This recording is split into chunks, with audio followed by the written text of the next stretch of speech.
আজ ১৬ জুন ২০২৫ ইংরেজি। আগামীকাল ১৭ জুন ২০২৫ ইংরেজি। আগামীকালকের আবহাওয়ার পূর্বাভাস জেনে নেওয়া যাক। আগামীকাল সারা দেশে মেঘলা আকাশ থাকবে। আগামীকাল বাংলাদেশের সর্বোচ্চ তাপমাত্রা থাকতে পারে রংপুরে ৩০ ডিগ্রি সেলসিয়াস।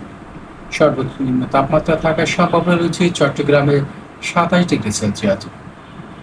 এছাড়া আগামীকাল ঢাকার তাপমাত্রা থাকবে ২৯ ডিগ্রি সেলসিয়াস। সিলেটের কিছু অংশ বাদে সারা দেশে বৃষ্টিপাত হওয়ার সম্ভাবনা রয়েছে।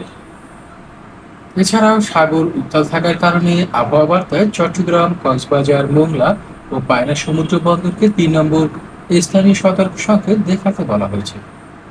উত্তর বঙ্গোপসাগরে থাকা মাছ ধরার নৌকা ট্রলারগুলোকে পরবর্তী নির্দেশ না দেওয়া পর্যন্ত উপকূলের কাছাকাছি সাবধানে চলাচল করতে বলা হয়েছে।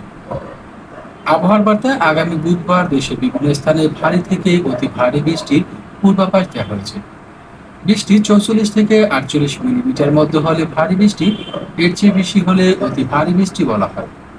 আজ এই ভারী বৃষ্টির কারণে কক্সবাজার, চট্টগ্রাম, রাঙামাটি, খাগড়াছড়ি ও বান্দরবান এলাকায় ভূমিধসের সতর্ক বার্তাও দেওয়া হয়েছে। আশা করি আবহাওয়ার এই পূর্বাভাস মেনে চলে আমরা আবহাওয়ার প্রভাব থেকে নিজেকে রক্ষা করার চেষ্টা করব। আগামীকালকের আবহাওয়ার পূর্বাভাস ও আগামীকালকের আবহাওয়া সংক্রান্ত তথ্য পেতে আমাদের